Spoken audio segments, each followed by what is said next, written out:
Everyone, welcome back to my channel. कैसे हैं आप सब लोग? आई होप कि आप सब लोग बहुत अच्छे होंगे।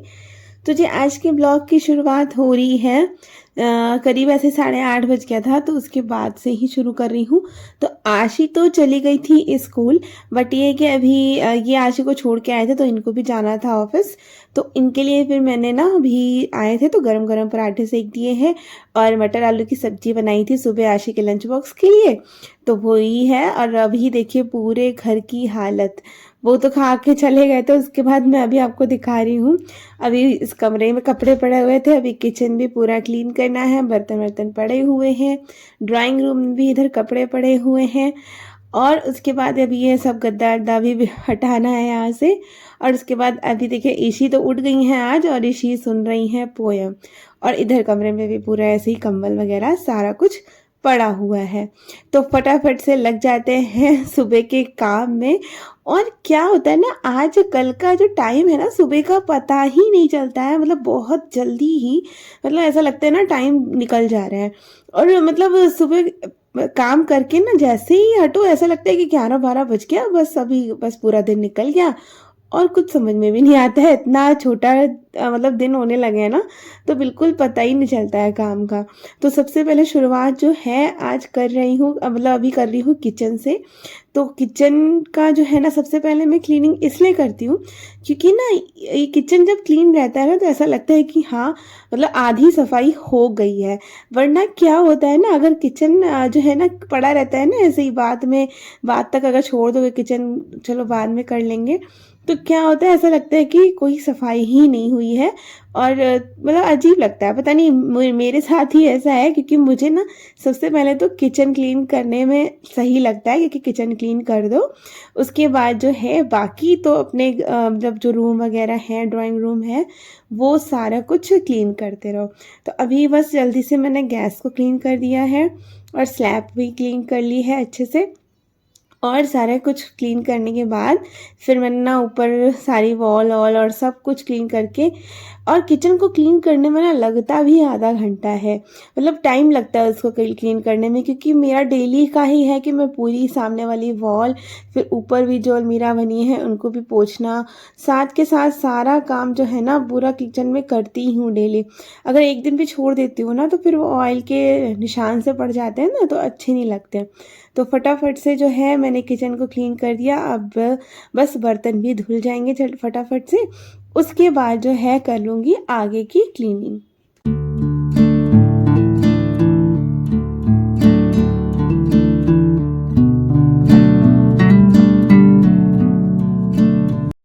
तो जी अब बारी आ गई ड्राइंग रूम की, तो अब जल्दी से ड्राइंग रूम को क्लीन कर लेते हैं। तो अभी क्या होता है ना, आजकल विंटर्स चल रहे हैं तो सब मोटे मोटे कपड़े पहने होते हैं ना, एक तो अंदर इनर पहन के रखते हैं, ऊपर से सारे वूलन कपड़े पहने होते हैं, तो ऊपर वाले कपड़े जो है ना उतार के फिर जो है इनर पहन के सोते हैं। तो वही सारे कपड़े है जो सोफे पे रख देते हैं उतार के और सीधे रूम में चले जाते हैं सोने। तो वही अभी सुबह सुबह वो हटाने पड़ते हैं और उनको मैंने डाल दिया है धुलने के लिए। और इधर इसी सुन रही है भजन।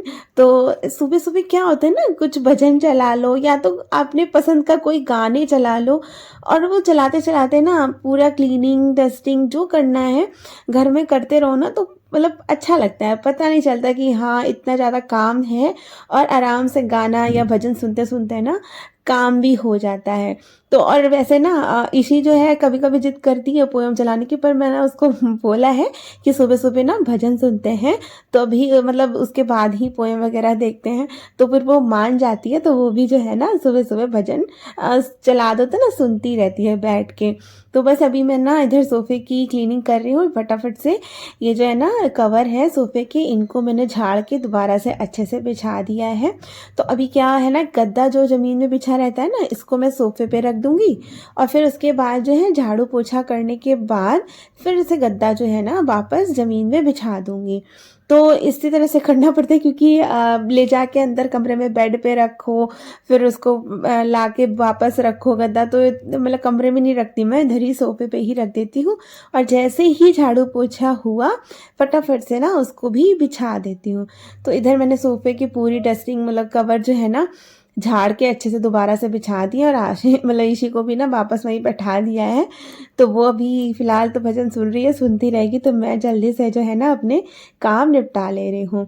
और ये लोग ना इतना मतलब टॉय जो है ना इधर-उधर फैलाते हैं ना, कहीं न कहीं कुछ ना कुछ कोने-काने में मिल ही जाता है टॉय। कभी सोफ़े के नीचे मिलता है, कहीं गद्दे के बेडशीट के नीचे फँसा होगा, कहीं कुछ होगा, तो यही सब रहता है। जिनके घर में छोटे बच्चे होंगे उनको पता होगा कि कितना काम होता हो जाता है, इधर-उधर सामान सारा ना बिखरा ही रहता है। बस तो अभी मैंने यहाँ का गद्दा हटा दिया है और चटाई को भी अच्छे से झाड़ के इसको साइड में खड़ी कर दूँगी, और जब पोछा-वोछा लगाऊँगी ना, तो फिर उसके बाद में ना इसको बिछा के फिर गद्दा बिछाऊँगी। तो इधर का अभी बस ये मैंने डस्टिंग-वस्टिंग थोड़ी बहुत कर दी थी। बहुत ज़्यादा आज मैंने डीप क्लीनिंग नहीं की है ड्राइंग रूम की, ऐसे ही थोड़ा बहुत कर लिया था, और बस अब जो है ना आ गई हूँ मैं इस रूम में। तो इस रूम का भी मैंने जो रग बिछा हुआ था वो सब झाड़ के साइड में कर दे रही हूँ, और कंबल-वंबल बेड शीट यहाँ पे भी सही करके तब जाऊँगी दूसरे रूम की क्लीनिंग करने।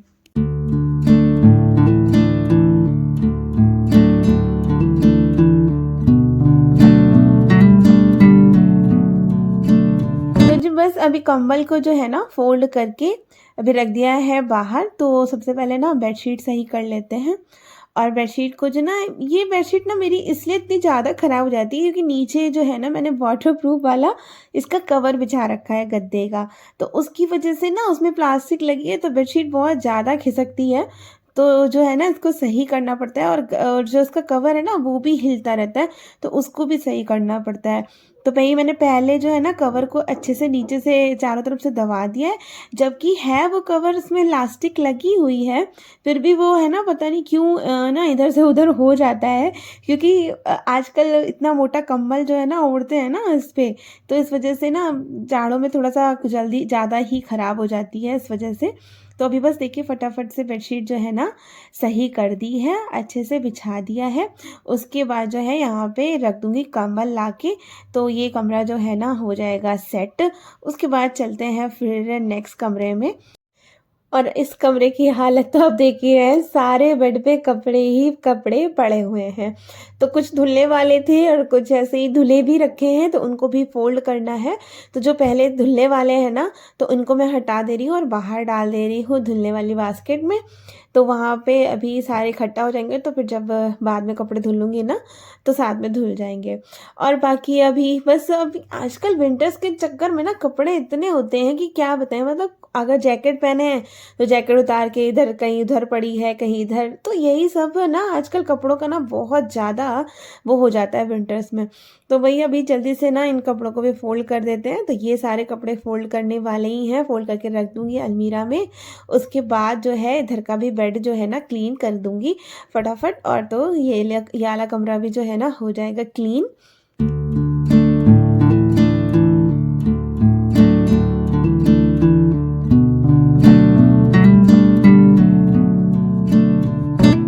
तो जी बस कपड़े हो गए थे फ़ोल्ड, अब इनको रख देती हूँ सबकी जगह पे। उसके बाद मैंने बेडशीट को भी अच्छे से झाड़ के बिछा दिया था, और वो वाला कमरा फिर हो गया है, सही से हो गया था। उसके बाद जो है फटाफट से लगा लेते हैं झाड़ू, क्योंकि झाड़ू जो है ना सबसे एंड में ही मैं लगाती हूँ। मतलब जो भी झाड़ने वाला है, जो भी मतलब बेडशीट वगैरह झाड़ के बिछाने वाली है, या फिर सोफ़ा कवर झाड़ के बिछाने के वाला है, तो ये सब करने के बाद ही मैं जो है ना झाड़ू लगाती हूँ। क्योंकि क्या होता है ना, बेड पे अगर गंदगी वगैरह है और फिर वो झाड़ू लगाने के बाद झाड़ो, तो फिर सही नहीं रहता, फिर गंदगी दोबारा से आ जाती है। तो इस वजह से मैं पहले सारी जो है ना क्लीनिंग कर लेती हूँ, जो भी मतलब झाड़ने वाला है वो कर लेती हूँ, उसके बाद झाड़ू लगाती हूँ। और जो डस्टिंग होती है, जैसे अब मैंने झाड़ू लगा लिया, उसके बाद मैं जो है ना टीवी पोंछ देती हूँ, टीवी पैनल को भी साफ़ कर देती हूँ। तो जैसे कि झाड़ू लगाते टाइम ना थोड़ी बहुत जो धूल है ना वो जो है ना जमने लगती है, तो उसको जो है ना झाड़ू के बाद में साफ़ कर देती हूँ कपड़े से और पोछा फिर बाद में लगाती हूँ। तो ये इस तरह से मैं काम करती हूँ सुबह का। और देखिए झाड़ू पोछा हो गया था, फिर जो है मैंने अभी ईशी को भी नहला दिया है और ईशी अभी बैठ के देखेगी अब पोयम। और उसके बाद मैंने उसको कुछ खाने के लिए भी दे दिया, तो बैठी बैठी देख रही थी, तब तक कि मैं भी आ गई थी नहा के और हो गई है मेरी पूजा। और जो है ना मैंने ईशी को आज खुद से ही मतलब जो है ना रोटी पराठा था, पराठे को ना मैंने छोटे छोटे बाइट में तोड़ दिया था और मैं उसको बोला कि खुद खाओ, क्योंकि अब उसको भी ना अभी मतलब खुद सीखना भी पड़ेगा। वैसे तो वो खुद ही कहती है कि मैं खा लूँ, पर क्या होता है मैं ही बोलती हूँ, क्योंकि गिराती ज़्यादा है ना, तो इसलिए मैं खुद खिला देती हूँ। पर अब दे रही हूँ क्योंकि अब इनका भी स्कूल जाने का टाइम आ गया है, तो फिर ये भी जब जाएंगी तो अभी थोड़ा बहुत सीख लेना। तो बस अभी इधर जो है कपड़े भी धुलने के लिए मैंने डाल दिए थे। और अब ये टाइम है दोपहर का, तो आशी आने वाली थी, तो मैं यहाँ अभी बनाने जा रही हूँ कुल्थी की दाल। तो कुल्थी की दाल मैंने आपको पहले भी दिखाई है, पर कुल्थी की दाल मैं पहले जो बनाती थी हमेशा वो एकदम सिंपल बनाती थी कि बस उसमें दाल डाला, हल्दी नमक डाल के सीटी लगा दी। तो आज मैं थोड़ा सा अलग टाइप से बना रही हूँ, प्याज टमाटर और थोड़े से मसाले वसाले डाल के बनाऊंगी। तो वो मतलब जो है ना ज़्यादा अच्छी लगती है और खाने में बहुत टेस्टी होती है। और ऐसा नहीं है कि ये कुल्थी की दाल जो है मतलब स्टोन के लिए ही फ़ायदा करती है। इवन इसमें ना बहुत ज़्यादा प्रोटीन, फाइबर, बहुत ऐसी मतलब प्रॉपर्टीज़ होती हैं जो हेल्थ के लिए बहुत ज़रूरी होती हैं। तो इसकी कुल्थी की दाल ना खानी चाहिए कभी कभी, मतलब डेली में नहीं पर कभी कभी ना खा सकते हैं इसको। तो इसको लेकिन रात भर पानी में भिगोना पड़ता है। मैंने भी रात को पानी में भिगो दिया था उसको धो के। फिर अभी बस लहसुन प्याज और हींग जीरा डाल के लहसुन प्याज डाल दिया और फिर उसके बाद प्याज को थोड़ा भून के इसमें टमाटर डाल दिया है। और बिल्कुल हल्के से मसाले डाल रही हूँ मैं, धनिया, हल्दी, लाल मिर्च का पाउडर। और इसमें ना मैंने दाल चीनी का एक टुकड़ा डाला है। तो इसमें ना इस वाली दाल में दाल चीनी का जो टेस्ट है ना बहुत ज़्यादा अच्छा आता है। तो बस अभी इसको थोड़ा सा मसाले को भून लिया था, फिर उसमें दाल डाल दी है, पानी डाल दिया है और नमक डाल के बस सीटी लगा देंगे। और देखिए इस तरह से ये गाढ़ी गाढ़ी सी हो जाती है और मतलब ये फूलती है, अच्छी खासी फूलती है। तो इसमें पानी इसीलिए मैंने तब जब सीटी लगाने से पहले ना ज़्यादा पानी डाला था। और अब देखिए बिल्कुल एकदम गाढ़ी गाढ़ी सी हो गई है और बन के तैयार होगी और बहुत ही ज़्यादा अच्छी लगती है। और ऊपर से घी डाल के खाइए। मतलब ये थोड़ा वो वर्जन हो जाता है इसमें, क्योंकि आप तड़का भी पहले तेल का लगाना पड़ता है, फिर उसके बाद घी डाल के तो खा सकते हैं, वो अलग है। और जो मैं वैसे प्लेन वाली बनाती हूँ तो उसमें तो ज़्यादा मतलब तेल मसाला नहीं होता है। तो जी देखिए बस प्लेट लग गई थी, अभी मैं खिला दे रही हूँ इसी को भी खाना। और इस वीडियो को मैं करूँगी यहीं पे एंड। आई होप कि आप लोगों को ये वीडियो पसंद आया होगा। अगर पसंद आया है तो प्लीज़ लाइक करिएगा। तब तक के लिए ओके फ्रेंड्स, बाय बाय।